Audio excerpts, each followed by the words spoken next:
Welcome back to another video. I'm going to be doing fire by friction utilizing the bow drill method.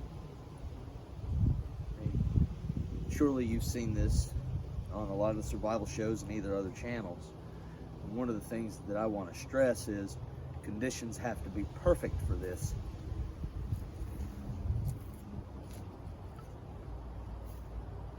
You have to make sure that the wood that you're using for both your spindle and your hearth board are completely and totally free of any moisture whatsoever. And they need to be a hardwood and a softer wood. I believe this is a dry maple, not 100% dry, and this is a poplar dowel, I believe. But you want to avoid using any resinous woods such as pine or spruce or fir or anything like that, because the resinous woods, they won't make a good dust which will eventually coalesce into an ember. I apologize for the traffic behind me. If you're having trouble hearing me, I'm sorry. Anyhow, a great deal of preparation goes into the bow and drill fire method. Primarily, once again, your hearth board and your spindle. You see that I've been using it in the past. But the first thing you want to do is you're going to make a divot in your hearth board with your knife and then do what's called a burn-in. You basically take your bearing block and your spindle and you burn a little bit larger a divot in, which will eventually wind up the size of your spindle. Once you've done that, you're going to carve a notch about 1/3 of the way or so into the divot that you've burned in, and then underneath you want to kind of wallow out the bottom of that notch a little bit so that the dust will collect into a larger pile and give it a better ability to coalesce into an ember. So I'm going to go ahead and get down here and get started. Another item to really keep in mind is you're going to need some way to convey your ember to your fire lay, to your bird's nest. I found a fairly large leaf that I'll be able to use for that purpose. So we're going to set our hearth board down on this leaf, mash it out a little bit flatter.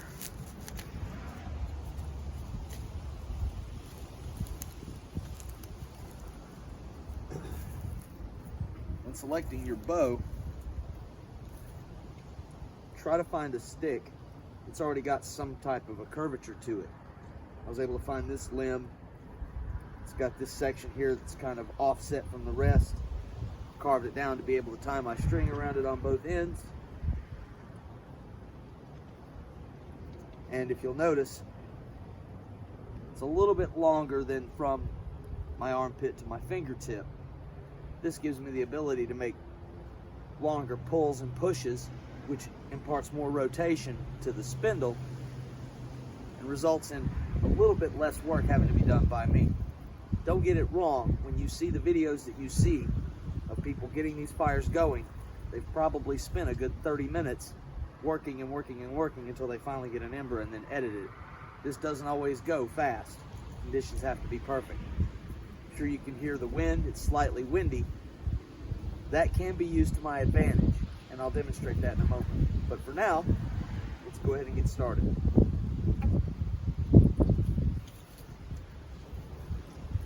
I'm right-handed, so my right knee will be on the ground.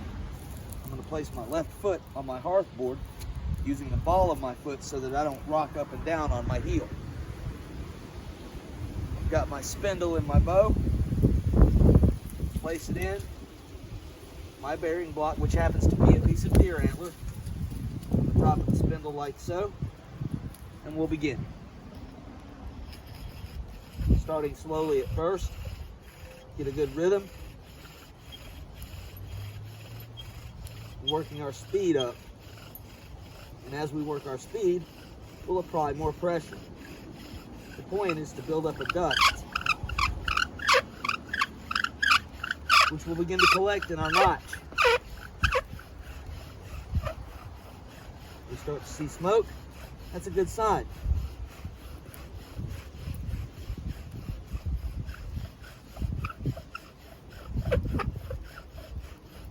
And we keep going.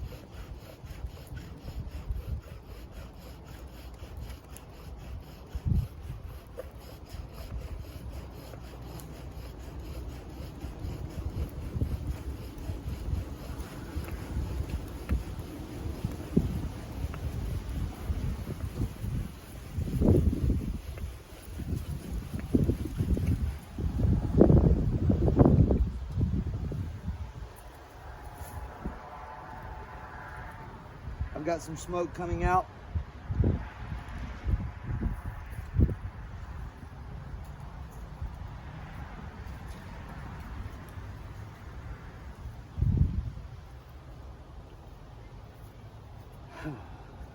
And it stopped.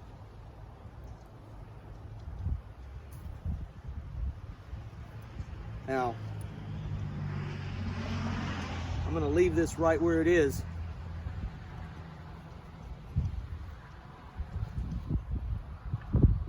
Widen my notch a little bit.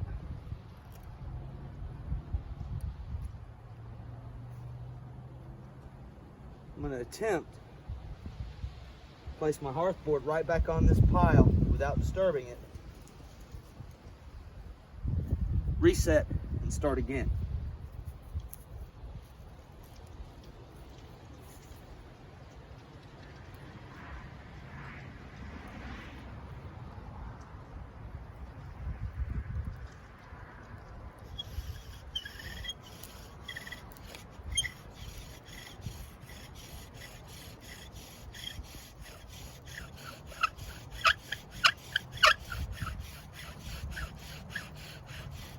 Already seeing a little smoke?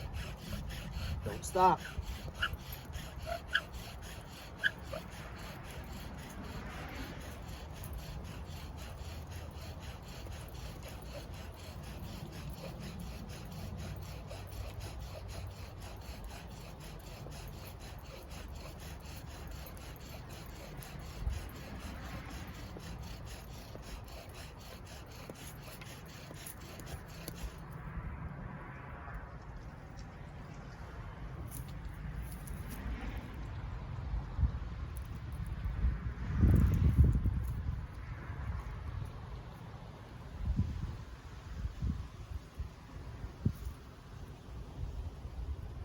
Now we're just going to leave it alone.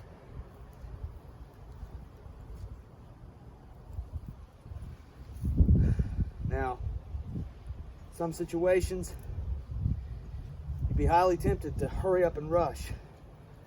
That's the last thing you want to do. Because right now,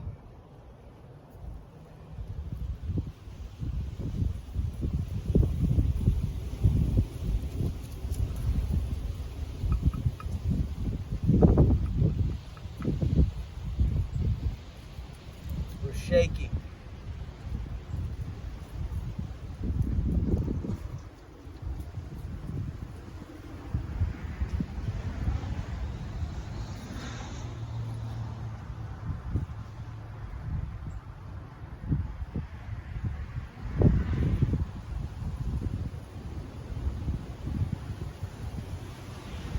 We've lost it.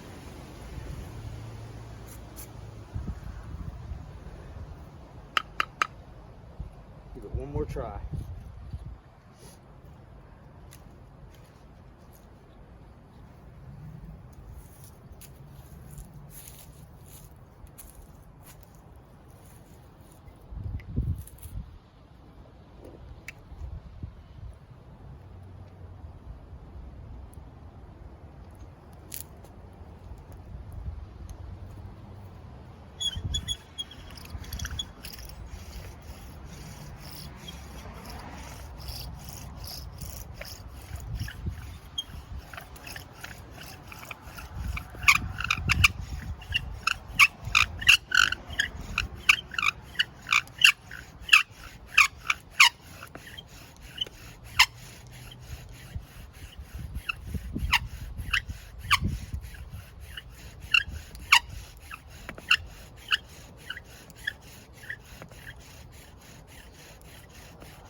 Try to bring it close.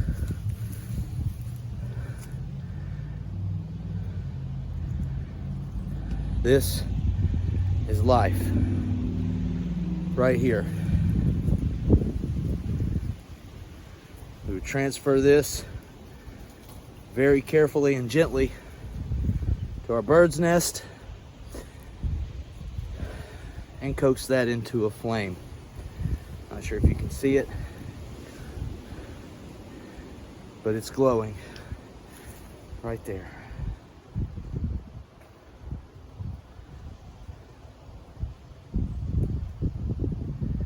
Bring it a little closer to the camera. And there you go.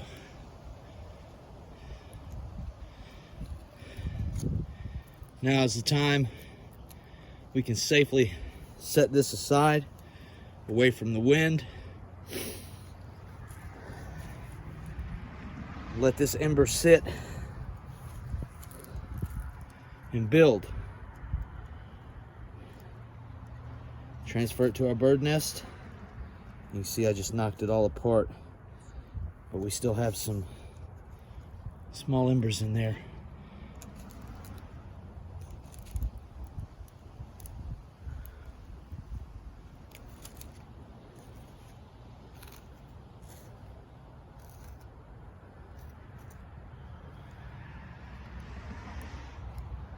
Very gently.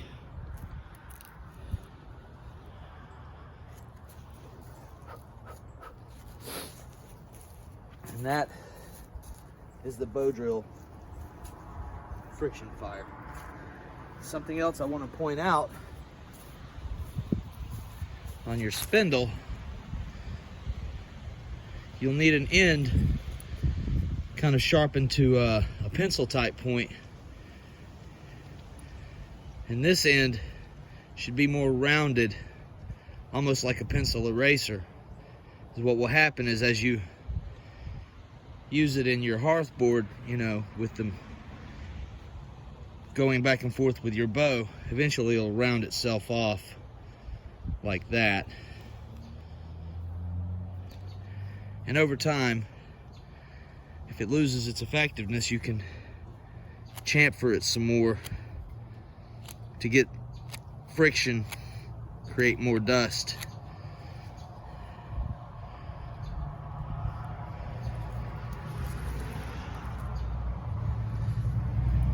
And there you have it, folks. A couple of other things. Generally, it's not a bad idea to have your spindle about as long as your, pinkies spread out from one another like this. I've had this one for some time, so you can see it's been utilized quite a lot. But this also helps with transfer of motion. More revolutions down at the bottom here. The longer the spindle, the more efficient it can be.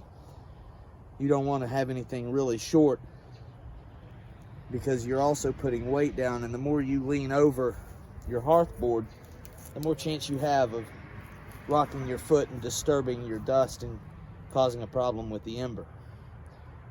But thank you for joining me. See you next time.